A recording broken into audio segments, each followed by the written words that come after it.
ڕۆژی جیهانی ئاشتی و واقعیا خوێناویەکانی ئەمڕۆ 21 سپتامبر بەرامبەر بە 30 خەرمانان ڕۆژێکە لەلایەن نەتەوە یەکگرتووەکانەوە وەک ڕۆژی نێودەوڵەتی ئاشتی دیاری کراوە. بڕیارە ئەم ڕۆژە ڕەمزێک بێت بۆ نەهێشتنی توند و تیژی و بەرەو پێشبردننی ئاشتەوایی و بیرهێنانەوەی پێویستی ئاشتی بەردەوام لە جیهاندا. بەڵام ئایا بەڕاستی دەتوانین باز لە ئاشتی بکەین لە جیهانێکدا کە هەر ڕۆژە هەواڵی نوێی شەڕ و کوشتار و ئاوارەبوون دەبیستێت؟ واقعیە دەوەیە کە ئەمساڵ لە ڕۆژی جیهانی ئاشتی هاوکاتە لەگەڵ چەندین شەڕ و هەژاری و ئاوارەیی و دیکتاتۆریەت و ئەمڕۆکە برینی قۆڵ کەوتۆتە جەستەی مرۆڤایەتیەوە.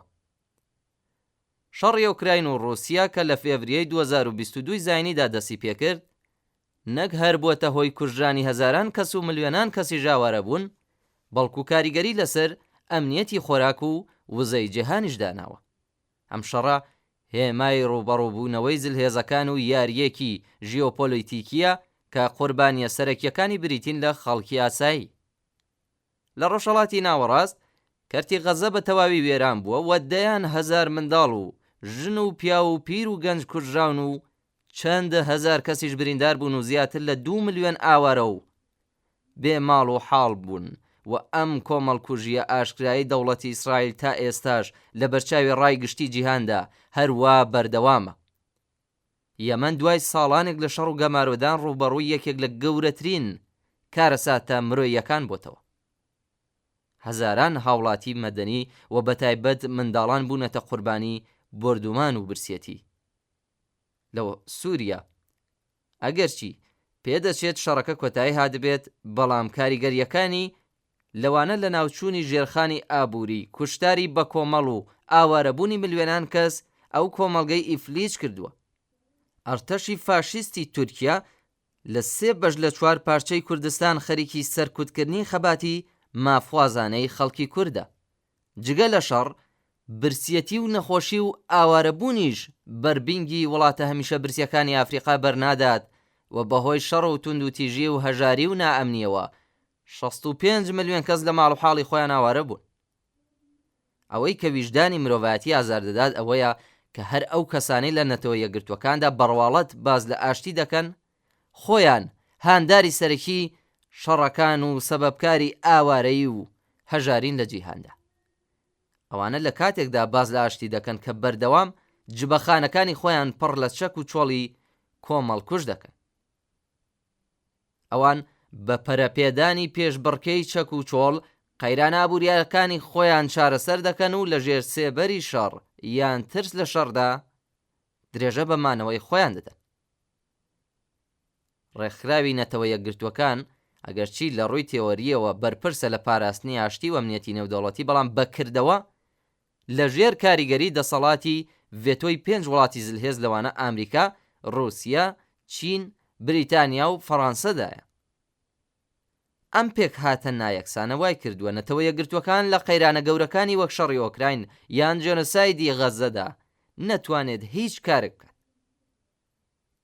زۆربەی هەرە زۆری ئەوانەی ئەمڕۆ لە نەتەوە یەکگرتووەکان کۆبوونەتەوە و لە حزوری ئەواندا زەنگی ئاشتی لێ دەدرێت لە زومرەی ڕێکخەرانی ئەرتەشی پڕچەک و چۆڵ، بەرهەمهێنەر و خاوەن کۆگای چەکی کۆمەڵکوژ، بنیاتنەری زیندان و ژووری ئەشکەنجە و تەنانەت سێدارە، پێشێلکاری مافە سەرەتایەکانی مرۆڤ، سەبەبکاری چەوسانەوەی منداڵان و سەرکردەی مافیاکانی سەروەت و سامان و دەسەڵات و هەروەها تاوانبارانی پلەیەکی سەرجەم زیانە کۆمەڵایەتیەکانن.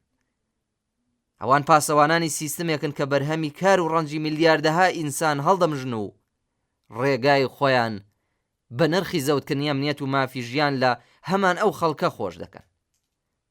ئەوان پاسەوانی سیستمێکن کە بەهۆی قازانج پەرستی و چاوچنۆکیەوە نە بە مرۆڤ و نە ژینگەی مرۆڤایەتی ڕەحم ناکەن. لە ئاوا هەلومەرجێکدا مرۆڤایەتی تەنیا 2 بژاردەی لە بەردەمدایە.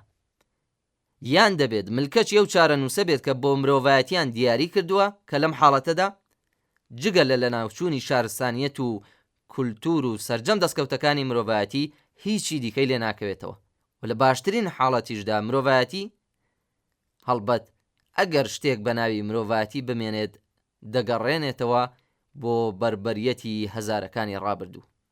یانیش کۆمەڵگا لەم گێژاوە تێپەڕ دەکات و دەیبات بەرەو جیهانێکی دوور لە شەڕ و توند و تیژی، لێوان لێو لە ئازادی و خۆشگۆزەرانی و یەکسانی، واتە جیهانی سۆسیالیزم، جیهانێک کە تیایدا هیچ ئاسەوارێک لەو هەڵاوارنە ئابووری و جیندەری و ڕەگەزی و نەتەوەیانەی کە سەرچاوەی سەرەکی شەڕ و توند و تیژیەکانن بوونی نەبێت. کۆمەڵگایەکی کە بەربڵاوترین ئازادیە تاکە کەسی و سیاسیەکان تیایدا جێگیر دەبێت.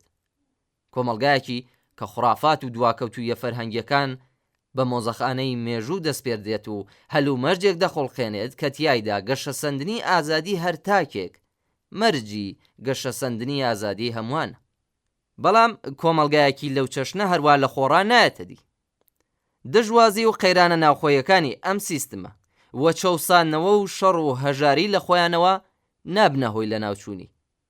ئەم گۆڕانکاریە چارە نووسازە پێویستی بە وشیاری و ڕێخستن و ڕێبەرایەتی خەباتی ئامانزاری کرێکاران، ئەوانەی کە هیچ بەرژەوەندیەکیان لە بەردەوامبوونی ئەو پەیوەندیانەدا نییە کە بەسەر کۆمەلگای ئێستادا زاڵن، بە خەبات و تێکۆشانی هاوبەش و هاوڕێتی سەرجەم ئەو مرۆڤانەی کە مەترسیەکانی ئەم سیستمە ژیانی ئەوانیش بەرەو لە ناوچوون پاڵ پێوە دەنێت هەیە.